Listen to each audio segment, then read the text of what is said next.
성공을 한 회사들을 보면은 모든 회사들이 고유의 어떤 문화라는 게 있거든요.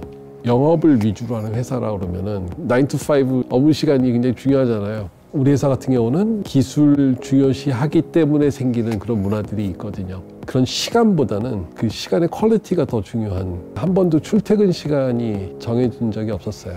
네, 안녕하세요. 저는 스켈터랩스의 대표를 맡고 있는 조원규입니다. 저희 스켈터랩스는 인공지능 핵심 기술을 중심으로 해서 크게 두 사업부가 있는데요. 한 사업부는 대화사업부라고 부르는데 자연스럽게 사람과 기계가 대화하는 핵심 기술을 개발하고, 그리고 초개인화 사업부는 사용자가 어떤 행동을 할 건지 예측하는 그 기술을 가지고 제품을 만들고 서비스를 만들어서 사업을 하고 있습니다.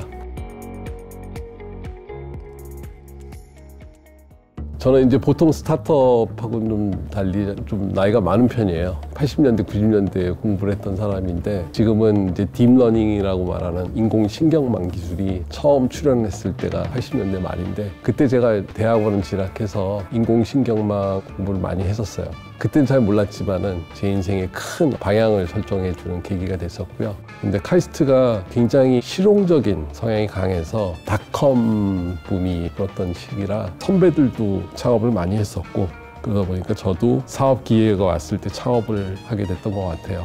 그 첫 회사는 소프트웨어 통신 기술을 바탕으로 사업을 했던 회사고, 굉장히 잘했는데도 불구하고 우리나라 소프트웨어 매출이라는 거가 한계가 있기 때문에 고민을 하던 차에 미국 출장을 가서 보니까 한국에 있을 때는 굉장히 거대한 소프트웨어 공룡처럼 보였던 회사가 우리 회사보다 더 작은 거예요, 실제로 가보니까. 근데 그 이유가 시장이 크기 때문에 작은 분야를 석권하기만 하면 이제 그 시장의 리턴이 굉장히 큰 거죠. 그걸 이제 깨닫고서 해외 진출을 해야겠다. 미국으로 가서 또 창업을 했습니다. 제가 사실 미국에서 많은 걸 배웠던 것 같아요. 특히 그 스타트업 생태계에 대해서 많이 배우게 됐는데요. 한국에 있을 때는 투자를 한다는 거가 돈만 주는 그런 거라고 생각했는데, 미국에서 경험을 해보니까 조직을 셋업을 하고 세일즈를 도와주고 또 새로운 투자를 받게 하고 하는 이 모든 것들을 사실은 투자가의 역할이라는 거를 이제 경험하고서, 이래서 실리콘밸리가 세계적인 스타트업들을 만들어내는구나 깨닫게 됐던 거죠. 그런 경험들을 국내에도 널리 알리고 좀 도움을 주고 싶다는 생각에서 다시 한국에 들어오게 됐습니다. 구글 코리아를 처음 만들었을 때 기술 상품 총괄하는 R&D 총괄 사장 역할을 했었는데, 구글은 처음부터 끝까지가 사실은 다 AI거든요.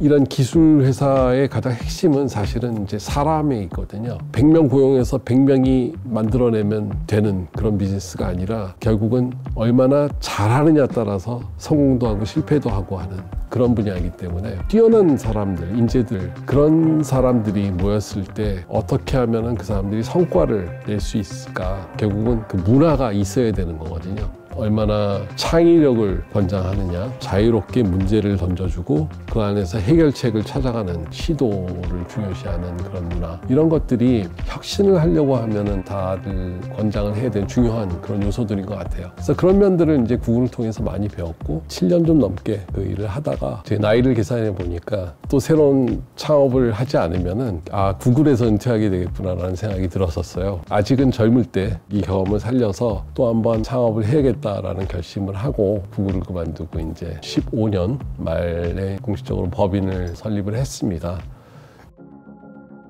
스켈터랩스의 미션은 우리의 일상을 이해하고 도와주고 더 나아지게 하는 머신 인텔리전스의 혁신을 이룬다라고 하는 미션이거든요. 어떻게 보면 추상적이고 좀 방대하기도 한데, 사업적으로 의미 있는 결과를 낼 수 있는 부분들이 대화 기술하고 초개인화 기술, 두 가지로 축약이 됐던 것 같아요. 세계적인 수준의 기술을 만들 수 있기만 하면 세계적인 회사를 만들 수 있겠구나 생각이 들어서 그 두 분야의 핵심 기술을 계속 발전시켜 나갔습니다. 말씀드렸다시피 기술을 중요시하기 때문에 생기는 그런 문화들이 있거든요. 영업을 위주로 하는 회사라 그러면은 9 to 5 업무 시간이 굉장히 중요하잖아요. 근데 우리 회사 같은 경우는 그런 시간보다는 그 시간의 퀄리티가 더 중요한 회사로 자리를 잡았고, 지금까지 한 번도 출퇴근 시간이 정해진 적이 없었어요. 근데 그랬던 이유가 이 개발 업무를 하는 분들의 특성이 어떤 분들은 야행성이고 어떤 분들은 주행성이고 편하게 집에 앉아서 하시는 걸 좋아하는 분들이 계시고 근데 어떻게 회사가 돌아가냐 이렇게 얘기하는데 이런 문화에서도 잘 성과를 낼 수 있는 그런 인재를 채용 때부터 굉장히 신중하게 보는 편이고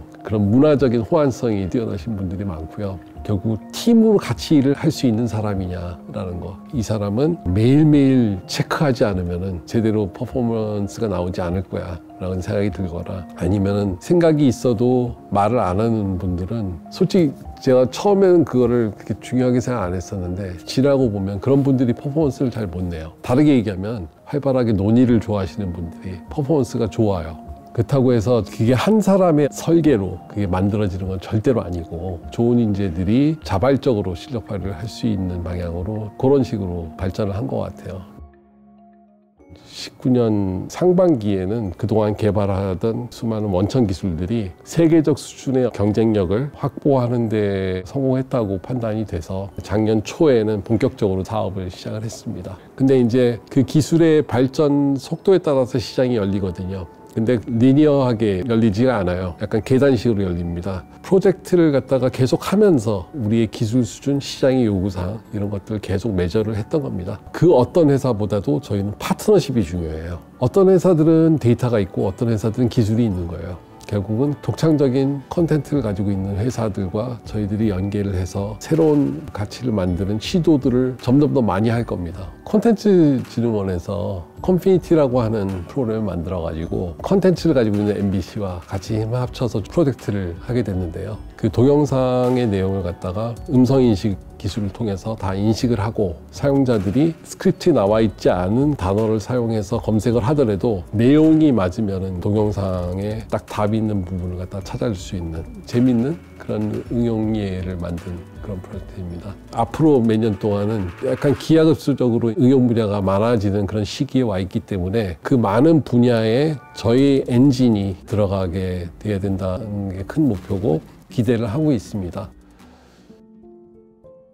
가장 큰 저의 그냥 원동력은 세상을 바꾸는 것 자체를 잘하는 것보다는 그 시도를 하는 거가 굉장히 보람 있는 것 같아요. 제 과거를 보면은 세상 바꾼 적도 있고 바꾸려고 시도하다가 안 된 적도 있고 그 생각이 틀렸던 적도 있고 맞았던 적도 있는데 시도를 하는 것 자체가 굉장히 즐거운 프로세스고요. 그 시도를 하면서 만나게 되는 생각을 같이 하는 그런 분들과 노력을 하는 것 자체가 굉장히 큰 즐거움인 것 같아요. 사실은 어떤 분들은 그냥 그 정도 했으면 이제 뒤에서 좀 그냥 도와주는 조력자 역할을 하는 게 맞지 않느냐, 나이도 많은데 그런 얘기를 하시는데 저는 제가 직접 하는 거를 훨씬 더 좋아하고 그렇기 때문에 결국 계속 하지 않을까 생각이 됩니다.